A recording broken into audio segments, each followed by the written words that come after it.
Hey, Dietitian Lab. Thanks for joining today. Today we have Dr. Peterson, who is the director of Utah State's Dietetics program with the Masters of Dietetics Administration. Thank you so much, Dr. Peterson, for joining us. I really appreciate it.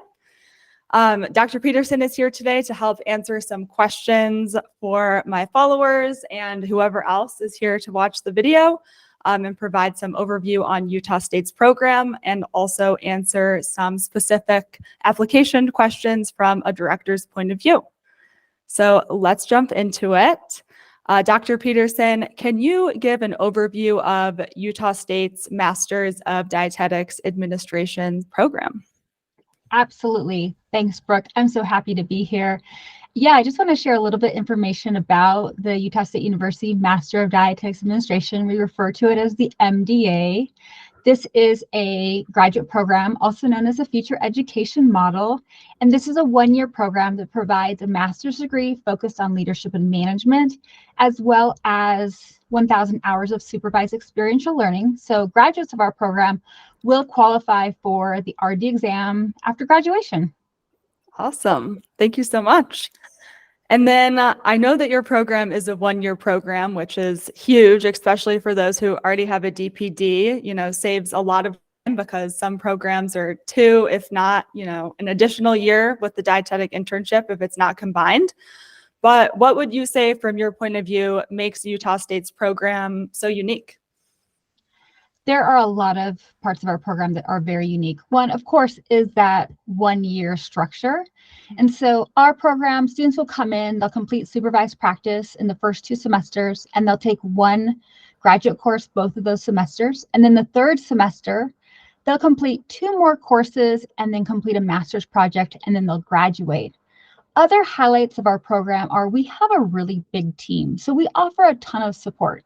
We are a distance program. We're actually the second oldest distance supervised practice program in the country. So we've been doing distance forever. And our really large team of both faculty and staff provide ongoing support for students every step of the way. The other thing that's a little bit different about us compared to maybe other faculty is all of the faculty, including myself, have a lot of actual experience working as registered dietitians. And so we bring that area of expertise into our program every step of the way. Wow, that's great. That's super cool. Awesome. And I know a lot of my followers and clients that I help have questions about supervised experiential learning. Do you want to share more about Utah State supervised experiential learning for those who are not in Utah? Yeah, absolutely. So as I mentioned, we are a distance program. So we do require that applicants secure their supervised experiential learning rotations as part of their application. We offer a very wide array of experience as part of the supervised experiential learning. So we do learning in clinical, food service, particularly in a school district, in community, and you also have the availability to incorporate your areas of interest. We really focus on building those leadership and management skills within supervised practice and within the coursework because we want to help dietitians, even when they just graduate, make more money faster. Love that. That's a great point. Awesome. Yeah, it's been shown that the Academy of Nutrition and Dietetics did, they every 2 years they do a compensation survey. Yep. And as soon as that's out, I download it, I look over it, we look at what areas of dietetics people are making more money in. One of those is school food service management. So we train specifically in that area of food service because you can have a really high level job that makes good money. But in general, if you look at that compensation report, dietitians in leadership and management roles make an average of $10,000 more per year than dietitians not in leadership and management roles. And so we're really helping people to build those skills within their dietetics training. So when they graduate, they can step right into those positions. Wow, that's great to hear, especially, that you're performing a review and then directly applying that into, it sounds like the supervised experiential learning competencies for your program. That's great. And then I know a lot of my followers would love to hear this question answered from a director of a program. So what do you look for in an applicant for Utah State? Yeah. So our application review, we really do try to take a holistic approach. And I know everyone is saying that right now. We've actually taken this holistic approach for a very long time. I am a first generation college attendee and graduate. And so I think about things when I was applying for as a student, things that maybe looked really great on my application and things that I struggled with. So when we look at our students, we have students who have 3.0s, we have students that have 4.0s, and everywhere in the middle.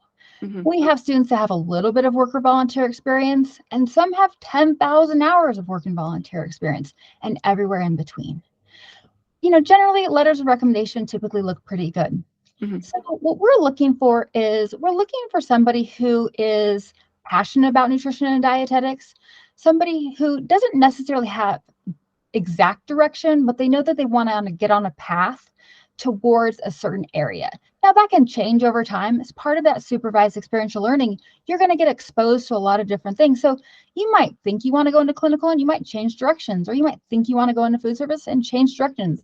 And that's absolutely okay. We're not looking for any specific area of interest. We're looking for students who are willing to work hard because it's a rigorous program, who, they are able to communicate their strengths and also their areas of improvement, and really can share a story with us about why they want to be a registered dietitian. Awesome. I love that. And I love you going deeper into the holistic approach. That's really appreciated. And last question for you, Dr. Peterson, is more general, but also from a program director's point of view, is do you have any advice for students applying to graduate programs in general to strengthen their application? What does a director, look at? I would say the most important thing, and this is not something that typically applicants think about, is reading over the application instructions multiple times. I would say more often than not, if someone does not get at least an interview for my program, it's largely because they missed steps in the application process. And so there are a lot of steps, and whether it's my program or other programs, most of us are going through the DICUS application, but there's multiple steps in the DICUS application. So making sure that you read over all of those instructions. Number 2, if you have a question, absolutely reach out to the program director. I wouldn't say reach out to your friends or your family members or social. Social is great for certain things, but not clarifying instructions on an application. So don't hesitate to reach out to that director. In addition, I encourage everyone to send an email to the director ahead of time and just introducing themselves, saying, hey, I'm planning on applying to your program. This is why I'm interested in your program. I'm looking forward to you reviewing my application, and just introducing yourself. I am surprised sometimes when I get into my DICUS applications and I look through them, and there are lots of names on there that I've never talked to those individuals. And sometimes I just think, man, the application process is pretty difficult. I can't believe these people didn't have any questions. What happens is they typically have missed something because they just kind of got in there, rushed through it, didn't reach out, didn't ask questions, and that can lead to more issues down the line. Wow, that's great advice. And, I can say from all of the program directors that I've reached out to when I was applying to school, I can definitely tell they appreciate it. It gets your name out there, and, there's nothing wrong with asking questions. So I really appreciate that. Yeah, absolutely. It's really exciting for me when I'm reviewing an application, when I open it up, I'm like, oh, I've talked to this person before. Yes. I kind of already know a little bit about them. And then I'm excited to read their personal statement. I'm excited to read those letters of recommendation because I already feel somewhat of a connection. Yes, that makes total sense. That makes total sense. Awesome. Well, thank you so much, Dr. Peterson, for hopping on the first ever Director Spotlight with the Dietitian Lab. I'm so excited to feature Utah State's program. I love it. I love that it's a year long. So if you're interested in applying, you know where to find them. They're on socials. You can look at their website, and also everything will be in the link in the description for this video as well. So thank you so much, Dr. Peterson. Thanks, Brooke. It's so great to be here. Yes.